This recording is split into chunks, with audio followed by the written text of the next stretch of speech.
Welcome to our new podcast, Sharing Stories in Community. I am Jeremiah Childers. And this is Kelly Kirksey. And this is our first week together for our intergenerational small groups as they begin to share their stories together. This week they will be sharing their highlights, their bullet points, the 3 to 5 main things that have shaped their life. And today we're going to be talking about that. But before we do, I just want us to think about something, Kelly. What? Most of our life is made up of small moments. Moments when we look back seem insignificant. One comedian one time said, life is really just people trying to finish one meal and then going to the next meal. That's true. When I'm done with lunch, I'm always starting to plan for dinner. Me too. And it's really, most of life is kind of the ordinary, the mundane. And it's only when we look backwards that we see that there were big events that kind of shaped and formed us. For me, it's amazing that as we'll look at our passage today, which is Psalm 139, that God is with us not just in those big moments in life, but in those ordinary and mundane. And if we're honest with you, if we were to write our autobiography, would be the things that we skipped. True. Yeah. Today I woke up and had Honey Nut Cheerios. And then I brushed my teeth and got ready. Nobody wants to read that. No. So, Kelly, would you read for us Psalm 139? I would love to, Jeremiah. All right, Psalm 139. O Lord, you have searched me and known me. You know when I sit down and when I rise up. You discern my thoughts from far away. You search out my path and my lying down, and are acquainted with all my ways. Even before a word is on my tongue, O Lord, you know it completely. You hem me in, behind and before, and lay your hand upon me. Such knowledge is too wonderful for me. It is so high that I cannot attain it. I love the beauty of Psalm 139, and if you continue to read it, it talks about God's presence is with us both in these intimate, small moments, but also in the harder moments of life. And knowing that God is always with us oftentimes doesn't come in the present moment. Right. It comes from hindsight. Yes. Somebody once said, hindsight is always 20/20. Yep, I've heard that. You can see it clearly. So today, what I'd like for us to think about is what are, for us, me and you today, what are some moments in our lives that when we look backwards, we can say God was present, helping to move us, helping to lead us in certain directions of our life that gave us the ability later on to see where God was, even if in the present moment we couldn't. Yeah. And I think most of us, if we're honest, there are a handful of events, a handful of moments in our lives. Those are the kind of things that people use and make markers. Right. About, this was a moment in my life where something good happened or something bad happened, but out of it I grew into something more. Do you mean are you talking about right now the big moments, or are you just talking about the small moments? It could be either. Okay, because I feel like when we talk about, when we pick 3 or 4 things in our life that have been really big moments, a lot of times they're just moments of huge change. Yeah. And because something in our life has changed, we're forced to change as well, because that's just the nature of transformation, of change, is that, it impacts everything around you. Mm-hmm. And we think about that when we're asked to do a bullet point list. Okay, you have 5 minutes to write down your story. A lot of times it's birth of a child, marriage, divorce, loss of a parent, whatever, going to college or a move or something like that. Those are really big a lot of times outside change that impacts us internally also. But what you're talking about is the everyday small that sometimes you don't see. It can be. Hindsight, usually we look backwards and we say God was with us during that season of my life when I met my spouse or when I had a loss. Mm-hmm. But a lot of times we don't go back and say, God was with me the day before that happened. Right. And the day before that happened. But today I just want us to think about if we were to look at our life and we were to say, these 3 to 5 things are really signifiers of what shaped and formed me to who I am today. And they could be small or big. So I'll give you an example. Okay. I was born everybody was born. Okay. That actually was a very big moment in your life, Jeremiah. It was. But two things happened on the day of my birth. Okay. First, was born with heart problems, so that shaped and formed my story. But probably more important was I had a twin brother. Yes. And for me, having a twin brother has shaped and formed me in ways that, I still see today, because I was born with somebody that looked just like me, same genetics, but we were close, and we've always been close. Yeah. And, I know a lot of people that have siblings that aren't twins, and there's something different about having a twin than anybody else. Mm-hmm. I can call my brother some days, even now, and say, what'd you have for dinner? And he had the exact same thing I had. That's weird. Or I'll tell him a dream I had. He's like, I had a similar dream the other night, too. It's so strange. And, we like a lot of the same things. We don't like everything the same. But it's just, and anytime he's moved off and we don't see each other as much, we call each other quite often and FaceTime each other. But I always look for another person to kind of be like a friend that my roommate in college was like, I needed somebody to share meals with or to have conversations with. I didn't need a lot. I just needed a person. Yeah. And then, other places I found those people that kind of become surrogate, but they don't never replace. Does that make sense? Mm-hmm. Yeah, it does. So for me, being born with a twin is probably one of the most important parts about who I am as me. Right. And I didn't have any control over it. It just happened. Yeah, that's interesting. When I think about my life story, it doesn't normally begin at my birth. I mean, obviously my life story begins at my birth, but generally if you're like, give us 3 to 5 things, I'm not like, I was born. Yeah. Who is it that wrote that? Oliver Twist? Is that, or no, what? There's some story that starts with, they were being born. Anyways, it doesn't matter. Benjamin Button, maybe? Yeah.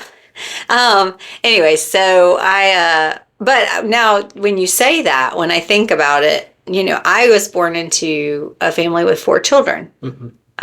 And I was the third one. All of that is very shaping, like where you are, your family order. My parents, I think one of the biggest things that shaped me and our family as a whole is that my parents left the town they grew up in. And that was not really done that much. Everybody just kind of stayed there.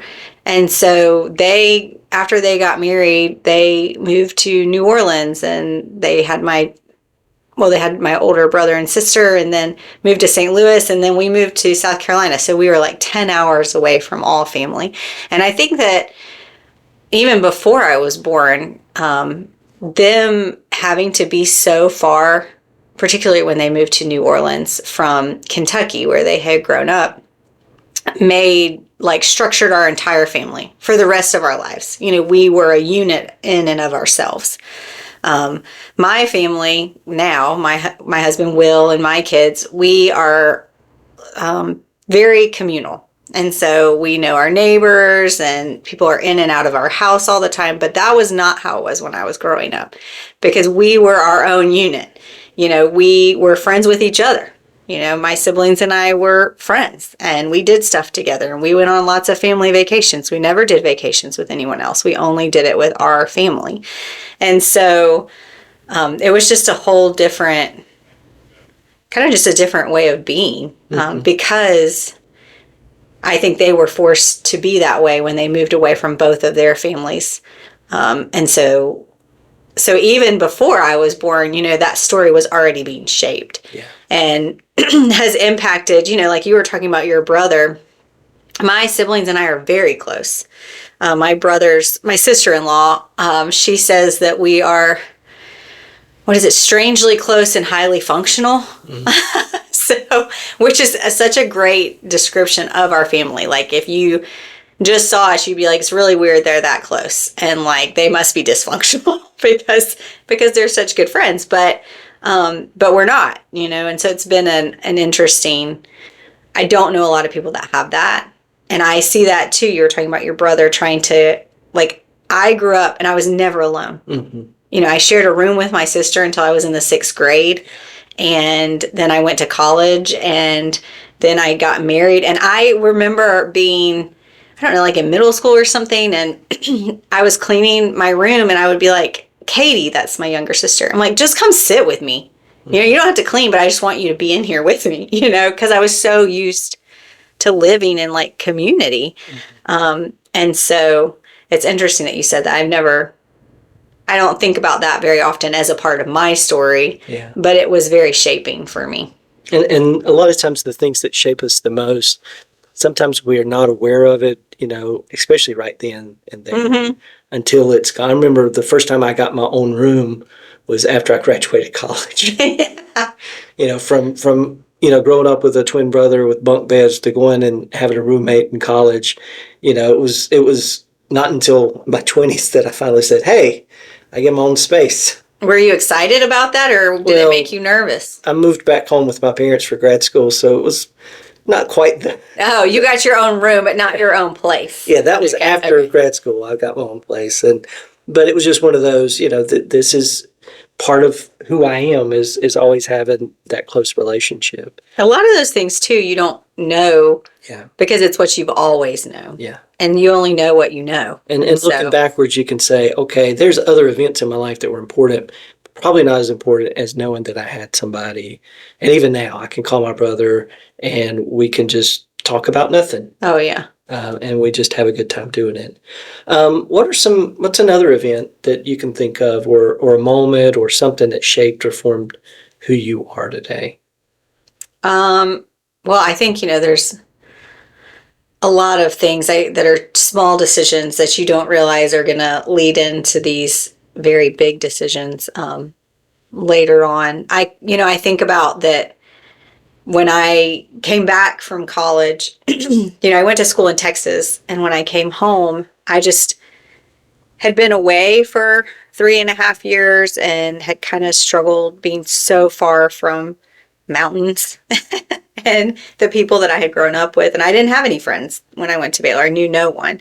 And I had friends by the time I left. But coming home was sort of like wrapping up in a warm blanket again, you know, and I came and lived at home, and I went back to church with my parents, which was a church that didn't affirm women.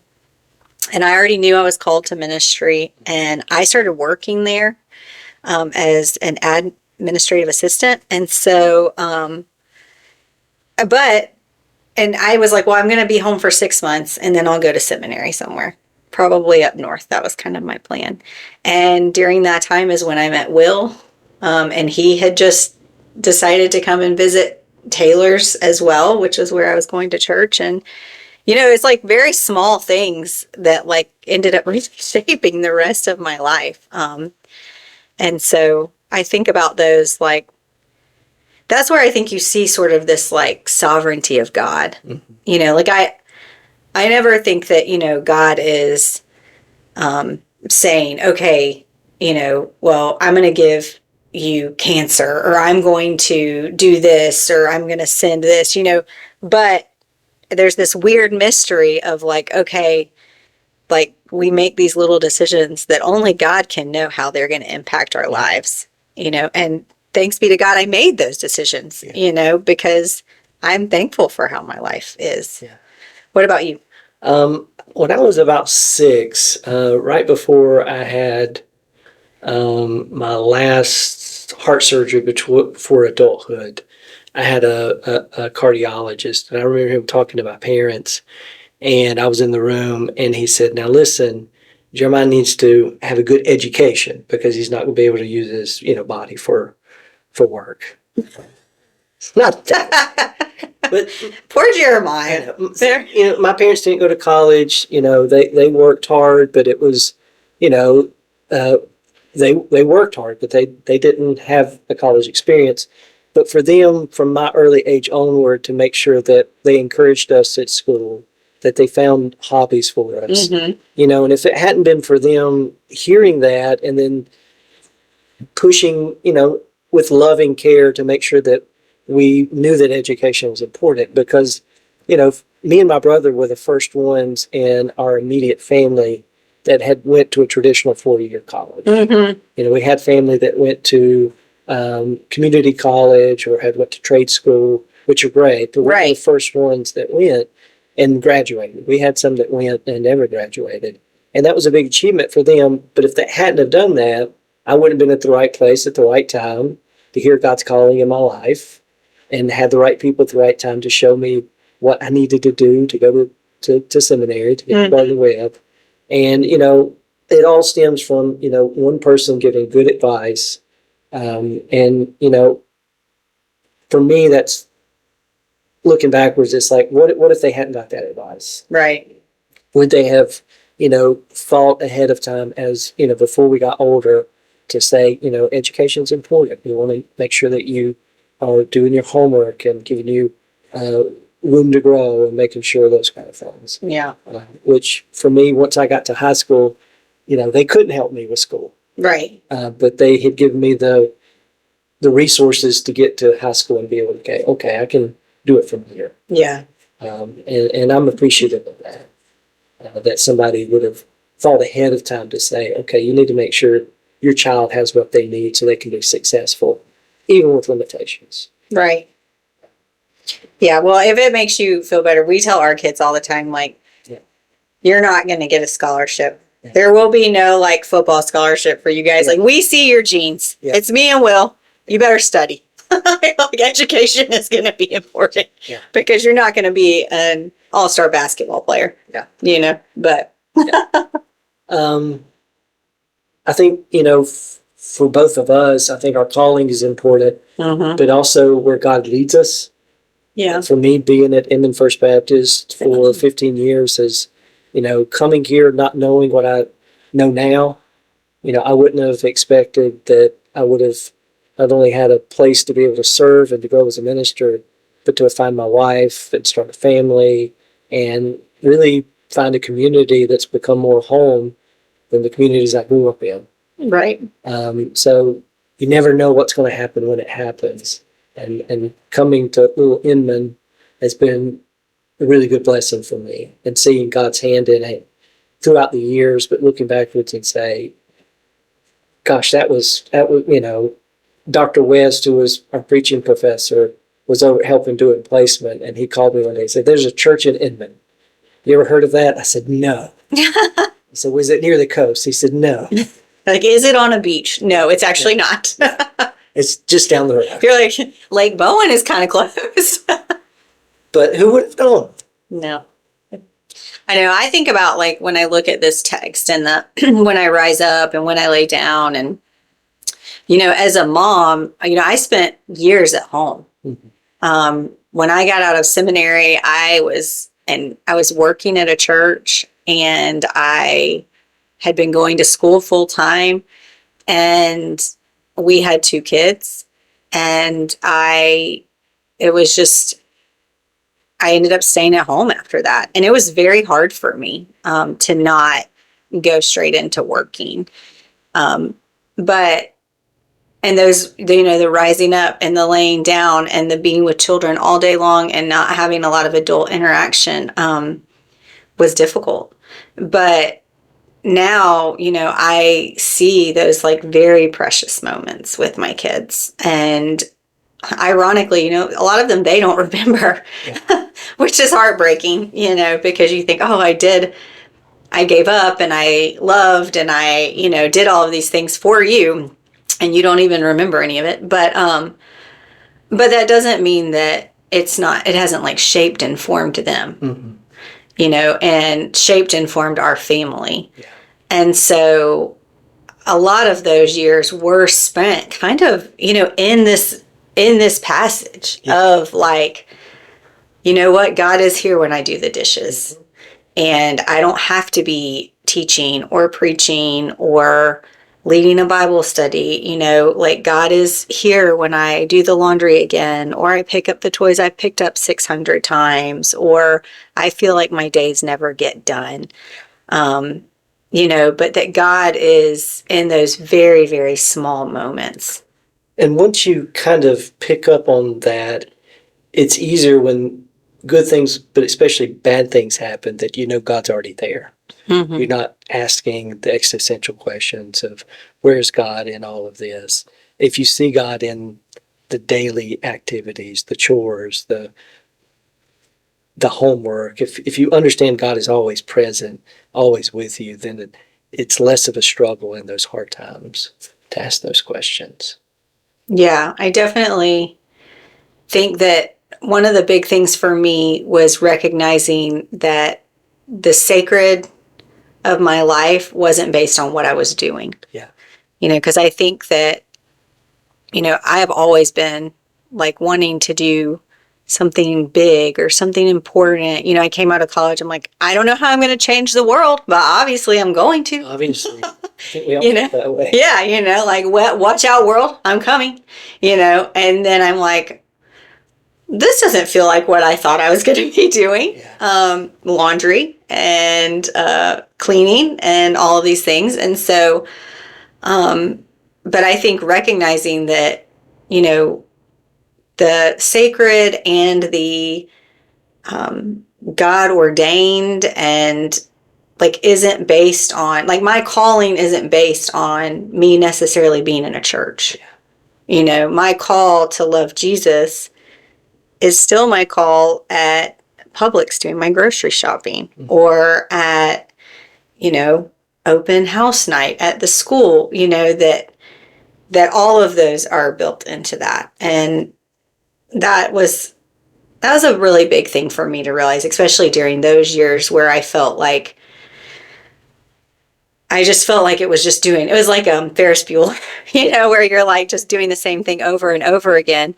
And so, Day. I feel yeah, life can be like Groundhog Day. yeah, where you're just getting up and you're doing the laundry that you'll have to do again. The exact same laundry you will do again, If you're lucky, as Right. it says. Right. And so recognizing that the ordinary is extraordinary. Yeah. And it's hard, so hard to like continue in that mindset, because you have those aha moments. You're like, yes, you're right. I'm going to go home and I'm going to live this way. Like, everything I do is my offering to God, even the small things. And then you get home and you're like, I'm doing this again and again. And it is hard. Well, using your language, last year we did the small groups that we're doing again this year with new groups. And as a facilitator, I got to listen to stories, and everybody began thinking their story was ordinary. And the more you heard somebody's story, you realize everybody's story is extraordinary. Mm-hmm. Because everybody's story that was a part of our group not only had highs and lows that add to the drama of life, but God was always in and amongst that story. And that shapes and forms us to understand that no matter what we hope to do in life early in our early years, and we get to adulthood or senior adulthood, and we look back and say, well, there weren't things that I wanted to do or I didn't do. But to look back and say, yeah, my life might seem ordinary, but that's not a bad thing. No. I always remind people, if your life is not full of, big drama, or it is, not something somebody would want to make a movie about, it might be the best kind of life. Oh, yeah. Because you're living a life that it may look like it's under the radar, but boy, it's probably peaceful and full of family that loves you, and family that you love, and a job that you are good at. And, you may not be a millionaire, but you're rich in other ways. Yeah. And I love the way the psalmist can look at their life and say, in this ordinary parts of my life, before they get to the bigger questions. And you can go back and read that for those that are listening. But everywhere I am, from the moment I get up to the moment I lie down, the words on my lips, God is all around me, and his knowledge of my life is more than I can imagine. And that's a beautiful way to understand God. And isn't it so comforting to think, I think truly what we all want is just to be known and to be loved in that knowing. Yeah. Because I think most of us, that is a great fear, that if people fully know me, they won't love me. Or if they've known everything I've ever done, they know the inside and the out and the the anger of doing laundry again, or the frustration of knowing you should be happy, but you're not. Yeah. Or, things like that. But God is like, yeah, like I know. Yeah. I think as parents, we can look at our children and understand we know what they need. We try to help them. And even when they get frustrated with us, but it's not until we get to that point that we can look back at our own lives and say, we were loved and known by our parents, and they knew the things for us that we kind of resisted and we pushed against. But really, they were just trying to help us as their parents helped them. And in the bigger way, God does that for each of us. Mm-hmm. And sometimes the things in our lives that are painful are the things that God doesn't necessarily cause, but helps us learn and grow from. Right. Just as much as the good stuff. Yeah. And that is an image that Jesus gives us of a good heavenly parent. Mm-hmm. Any last thoughts you have? No, I think that this has been a great conversation. Yeah. And I hope the conversations in the small groups this week will go similar. Think about those 3 to 5 things that have shaped who you are as a person. Bring those. For those that aren't a part of a small group but listening, share your story with one of us. Me or Kelly would love to hear from you. Share it with somebody in your family. You can take these practices and use them with other people that you know and care about, these conversations that we have. One of the greatest things that we can do for each other that Kelly helped us realize really well in her starting the intergenerational group is how important it is for us to hear each other's stories, but also sometimes how important it is just to share our story. Yes. And be heard. So please share in your stories. And if you're older, make sure younger folks in your life are hearing your stories. I carry a lot of the stories my grandparents told me, and I'm able to share those stories with my daughter. Our stories can oftentimes live long after us if we're careful to share them. But we look forward to seeing you in our small groups this week, and we'll talk to you later. Bye.